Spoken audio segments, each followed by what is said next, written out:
Assalamualaikum warahmatullahi wabarakatuh.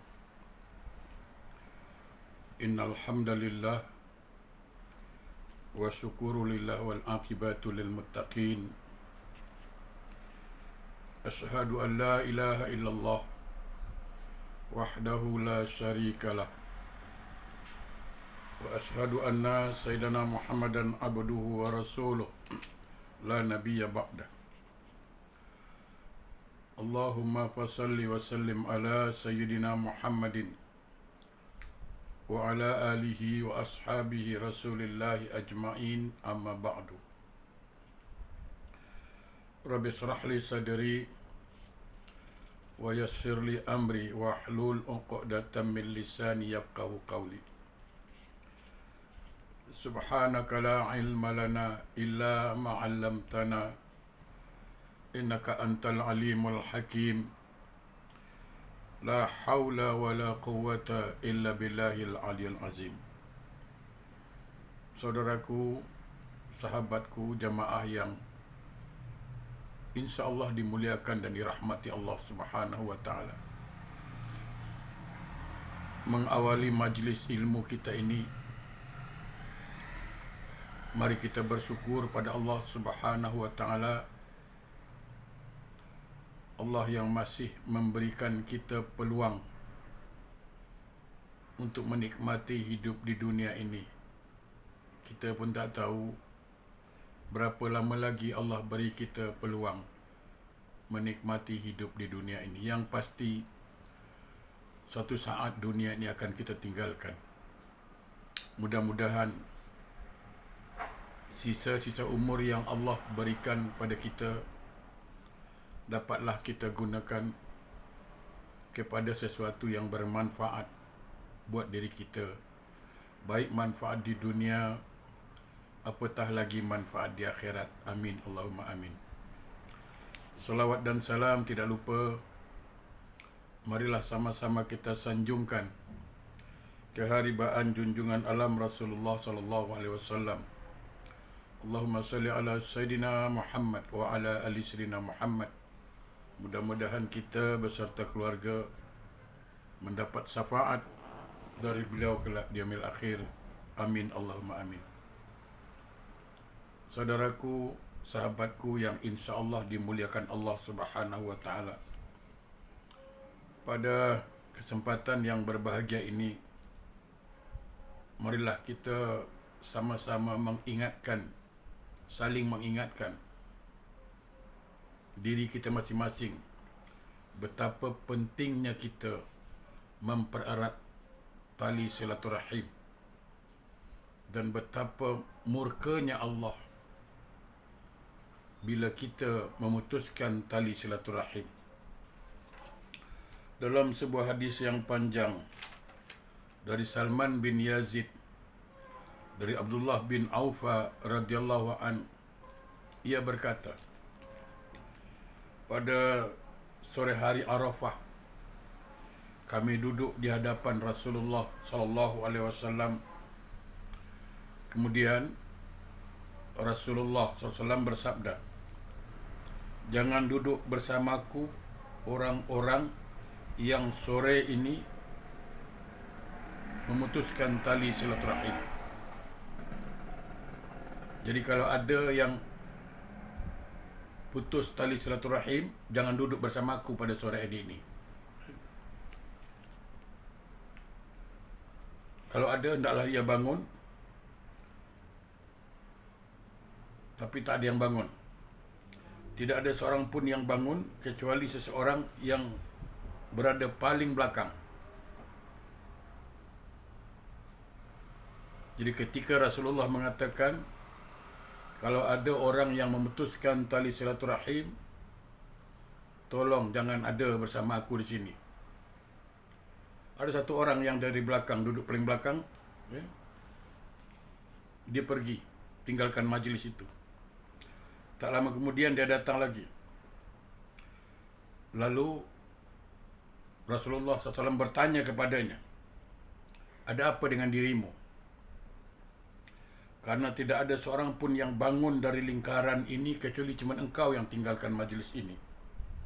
Lalu orang itu menjawab, wahai Nabi Allah,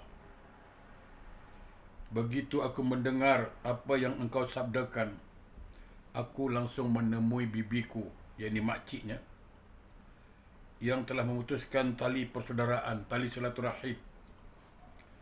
Lalu bibiku berkata, kenapa kamu datang?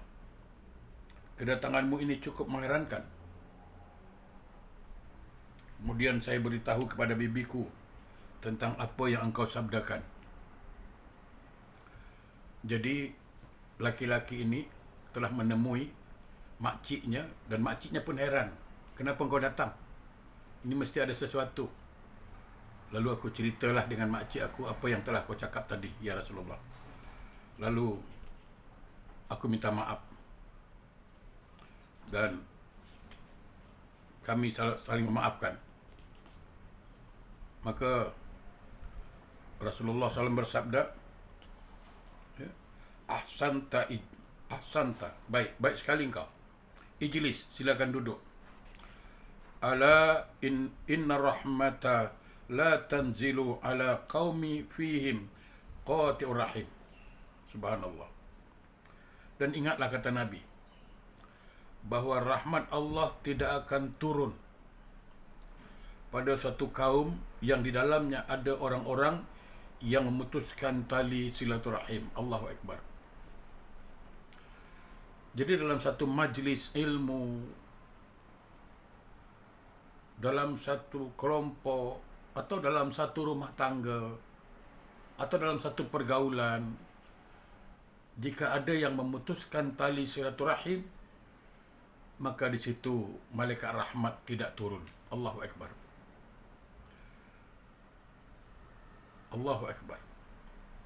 Oleh karena itu, saudaraku yang berbahagia, perhatikan firman Allah dalam surah An-Nisa ayat 1. A'udzubillahi minasyaitonir rajim.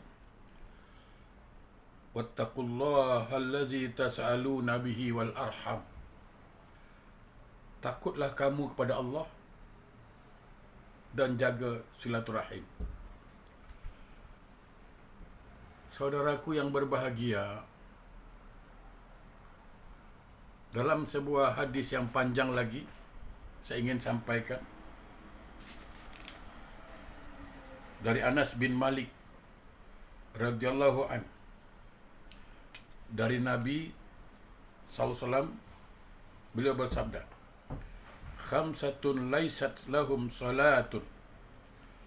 Ada 5 kelompok, 5 orang, kalau dia solat, solatnya tak diterima Allah. Bukan tidak sah. Sah solatnya. Secara fikih sah. Karena cukup syarat dan rukunnya maka sah. Tapi solat orang itu tidak diterima Allah. Di antaranya siapa?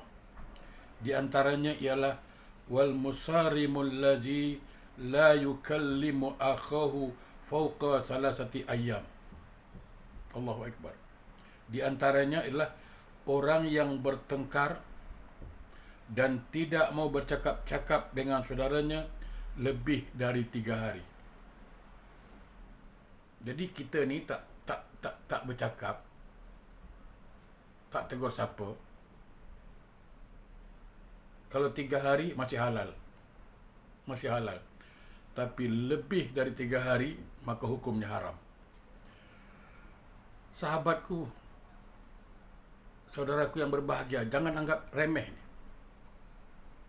Dari 2 hadis yang saya bacakan tadi, pertama, ketika kita memutuskan tali silaturahim, apakah itu adik-beradik, atau dengan saudara mara, atau dengan sahabat, bila kita memutuskan tali silaturahim, maka rahmat Allah tidak akan turun pada kita. Apabila rahmat Allah tidak turun pada kita, maka Allah tidak akan ampunkan kita. Allah tak akan berikan hidayah pada kita. Allah tak akan ridha pada kita. Kenapa? Karena Allah akan ampunkan seseorang karena rahmatnya. Orang itu akan jadi baik Kerana rahmat Allah. Dan orang itu akan diridhoi oleh Allah kerana rahmat Allah. Nah, bila rahmat Allah dia tidak dapat, maka semuanya dia tidak dapat. Itu satu. Yang kedua, ingat. Ketika kita tidak mau bertegur sapa lebih dari 3 hari, maka hukumnya haram. Berarti kita bermaksiat kepada Allah. Bayangkan kalau orang yang tak tegur sapa lebih dari 3 hari, dia meninggal dunia, masih dalam keadaan tidak bertegur sapa. Maka matinya, na'udzubillah, semua na'udzubillah min zalik, mati dalam keadaan husnul khatimah. Mati dalam keadaan melanggar perintah Allah, iaitu tidak mau bertegur sapa. Jadi bukan perkara remeh. Jadi ketika dia putuskan tali silaturahim, maka rahmat Allah dia tidak dapat. Kalau dia meninggal dunia, maka matinya husnul khatimah.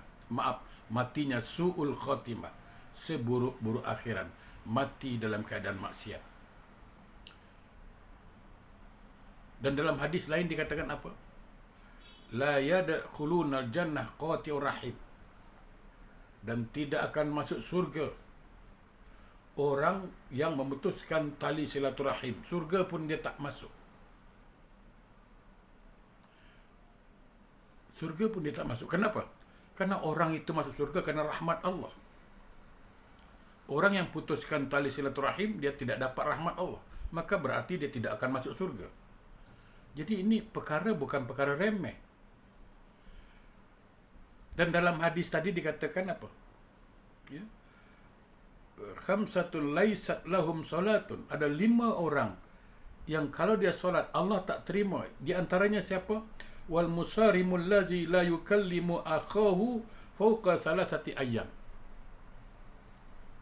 Seseorang yang bertengkar, yang tidak mau berkata-kata, yang tidak mau bercakap-cakap dengan saudaranya lebih dari 3 hari, maka solatnya tidak diterima Allah. Bukan bicara sah atau tidak, batal, bukan. Secara fikih dia sah, tapi Allah tak terima. Saudaraku, sahabatku, jemaah yang dirahmati Allah, kalau sudah solat tidak diterima Allah, solatnya tidak terima Allah, bagaimana dengan ibadah yang lain? Amalan-amalan yang lain. Bukankah dalam sebuah hadis yang lain Rasulullah SAW bersabda, awalu yuhasabu abdun yaumal qiyamah solat. Yang pertama Allah tanya nanti di akhirat pada seorang hamba itu solat. Iza saluhat sairu amalu, wa iza fasadat sairu amalu. Yang pertama Allah tanya nanti bagi seorang hamba di akhirat solat. Kalau solatnya diterima, yang lain diterima. Kalau solatnya ditolak, yang lain ditolak. Nah, apabila seseorang tidak mau bertegur sapa lebih dari 3 hari dengan saudaranya, dengan sahabatnya, dia telah putuskan tali silaturahim. Allahu Akbar. Maka solatnya ditolak, tidak diterima Allah. Oleh karena itu, jamaah, sahabatku, lembutkan hati kita. Sebaik-baik orang, kata Nabi, yang mendahului memberi salam. Tinggalkan rasa ego kita. Kadang-kadang kita ego. Aku takkan tegur dia. Buat apa aku tegur dia? Aku tak tegur dia pun hidup. Aku tak tegur dia pun makan. Ini bukan soal makan, bukan soal hidup. Soal rahmat Allah, soal surga, soal amal tak diterima Allah. Jadi bukan perkara remeh. Jangan main-main. Jangan main-main. Tegur dia. Hubungi dia. Cakap dengan dia. Aku rela mengalah bukan karena salah. Aku rela mengalah bukan karena kalah. Aku ingin rahmat Allah turun padaku. Maka aku rela tegur dia. Aku rela bercakap-cakap dengan dia. Aku rela tegur dia, aku rela bercakap-cakap dengan dia. Kenapa? Karena aku ingin masuk surga. Aku rela tegur dia, aku rela bercakap-cakap dengan dia. Kenapa? Karena aku ingin amal ibadahku diterima oleh Allah Subhanahu wa taala dan aku ingin mati husnul khatimah. Oleh karena itu sahabatku, jamaah yang berbahagia, jangan anggap remeh, jangan anggap ringan perkara silaturahim ini. Jangan sampai di antara kita ada yang memutuskan tali silaturahim karena akibatnya cukup dahsyat. Surga kita tak dapat masuk, mati su'ul khatimah, rahmat Allah kita tak dapat, solat tak diterima Allah. Apa mau jadi? Masih sombongkah kita? Masihkah kita mempertahankan ego kita, tidak mau mengalah? Maka mengalahlah karena Allah. Mengalahlah karena Allah. Sesuai dengan firman Allah dalam surah An-Nisa tadi, wattaqullah, bertakwalah pada Allah, takutlah pada Allah, jaga silaturahim. Mudah-mudahan Allah mudahkan kita untuk saling menghubungkan tali silaturahim. Yang benar datang dari Allah, yang salah dari saya. Mohon maaf atas segala kekurangannya. Terima kasih atas perhatiannya. Wassalamualaikum warahmatullahi wabarakatuh.